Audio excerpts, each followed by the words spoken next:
தற்போதைய அண்மை செய்தியை பார்த்துக் கொண்டிருக்கிறோம்.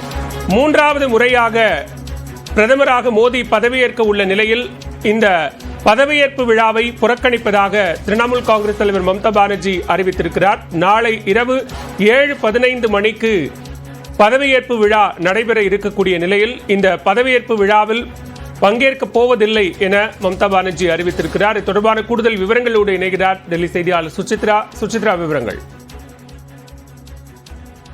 நாளை நடைபெற உள்ள தேசிய ஜனநாயக கூட்டணியுடைய மூன்றாவது பதவியேற்பு விழா என்பது நாளை மாலை 7:15 மணிக்கு நடைபெற உள்ள நிலையில் அந்த பதவியேற்பு விழாவில் பங்கேற்க போவதில்லை என மேற்கு வங்க முதல்வரும் திரிணாமுல் காங்கிரஸ் இந்திய தலைவருமான மம்தா பானர்ஜி அதிகாரப்பூர்வமாக அறிவித்துள்ளார். பல்வேறு தரப்பினருக்குமான ஒரு அழைப்பு என்பது விடுக்கப்பட்டிருக்கும் நிலையில் இந்தியா கூட்டணியை சார்ந்த எம்பிக்கள் யாருக்கும் இதுவரை அழைப்பு விடுக்கப்படவில்லை என்பது மிக முக்கியமாக பார்க்க வேண்டும். அந்த சமயத்தில் தான் தற்பொழுது ஒரு சில கட்சி தலைவர்களுக்கு மட்டும் அழைப்பானது விடுக்கப்பட்டுள்ளது, எம்பிக்கள் யாருக்கும் விடுக்கப்படவில்லை என்ற ஒரு கருத்தானது எழுந்த நிலையில் தற்பொழுது அதிகாரப்பூர்வமாகவே முதல் கட்சியாக திரிணாமுல் காங்கிரஸ் ஆனது நாளை நடைபெற உள்ள அந்த பதவியேற்பு விழாவில் பங்கேற்காது என்ற ஒரு அதிகாரப்பூர்வ அறிவிப்பை அக்கட்சியினுடைய தலைவர் மம்தா பானர்ஜி வெளியிட்டுள்ளார்.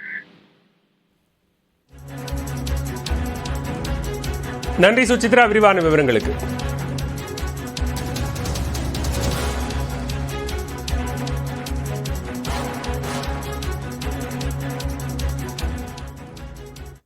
தொடர்ந்து